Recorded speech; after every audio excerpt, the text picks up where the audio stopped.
From JBS Studios in Greater New York, this is the JBS News Update with Teisha Bader.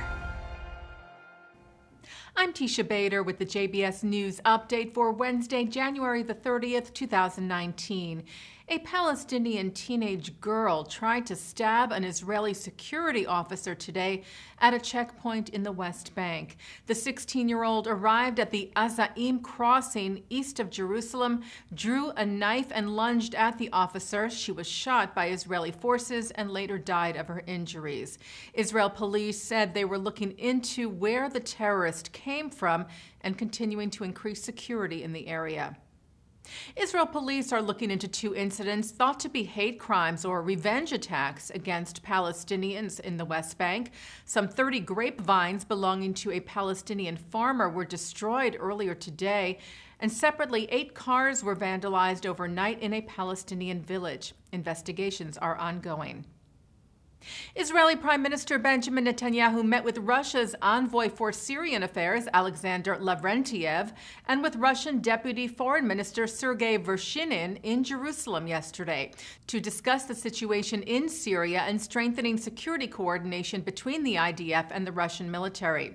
Last night, Netanyahu met with the Prime Minister of Lithuania, Saulius Skvernelis. The two signed a declaration of intent to increase cybersecurity cooperation between the two countries.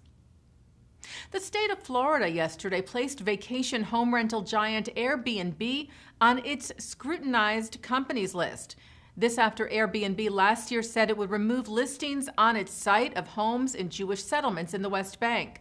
Governor Ron DeSantis and his cabinet voted to put Airbnb on the list, which prohibits state investment in companies that boycott Israel. DeSantis said of the Airbnb decision, it singles out Israeli Jews in the West Bank. It does not apply the same delisting to Palestinian Arabs in the West Bank, and that is wrong, and that runs afoul of Florida law.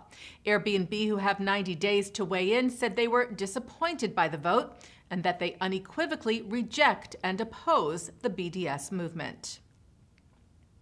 Dozens of ambassadors to the United Nations from around the world are on a mission this week to Poland and then to Israel to get a personal, up-close look at Jewish history and present challenges facing the Jewish state. The group is visiting the sites of former death camps in Poland, and tomorrow they will head to Israel.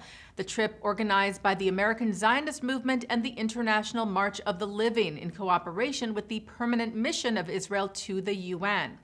Israel's ambassador to the UN, Danny Danon, who is taking part, said by visiting Holocaust extermination sites, UN ambassadors are speaking out against anti-Semitism and sending a message to all those who peddle in hatred. AZM President Richard Heidemann, who is accompanying the group, said it is important for ambassadors from around the world to understand both the history of and contemporary life in Israel in order to be best informed on issues which come to their attention at the United Nations. Food Network star chefs are in Israel this week, eating their way across the country. Top chefs Gail Simmons, Chopped judges Amanda Freitag and Mark Murphy are among the participants of the so-called Celebrity Chef Birthright, organized by culinary marketing expert Herb Karlitz, who told the Jerusalem Post, "My goal is for them to have this amazing experience in Israel, very organic, and return to the United States almost as ambassadors, unofficial ambassadors for Israel and its food."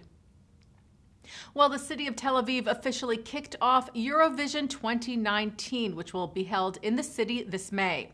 On Monday, Mayor Ron Huldai formally received the traditional host city insignia from the deputy mayor of Lisbon, last year's host city. Huldai promised that this year's competition will be the best show on earth in the coolest city on earth. And the official Twitter page of the Eurovision shared video of Tel Aviv, showing its many faces, sights, and sounds.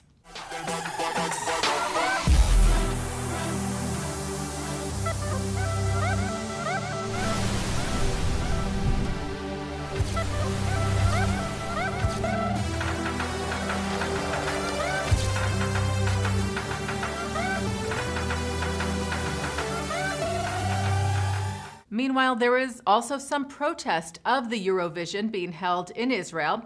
In the UK, more than 50 British musicians, authors, and prominent figures in the film industry have called on the BBC not to broadcast the song contest because it will be hosted by Israel. France's representative to the contest, 19-year-old Bilal Hassani, who is Muslim, has received hate mail over his participation, which he said will not keep him away or mar his excitement about going to Tel Aviv. Taking a look now at our programming for tonight on JBS for Wednesday, January the 30th at 7 o'clock. It's From the Aleph Bet. At 7:30, Peter Beinart and Daniel Gordis share their different views on Israel and Jewish life.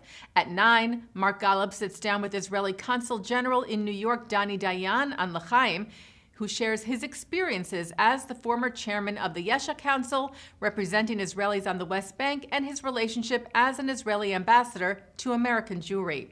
At 10, it's a discussion of how Israelis perceive diaspora Jewry and how to bridge the gap from the 2018 AJC Global Forum. And coming up right after this newscast tonight at 6:30, it's Thinking Out Loud. And that's the JBS News Update for Wednesday, January the 30th, 2019. I'm Teisha Bader.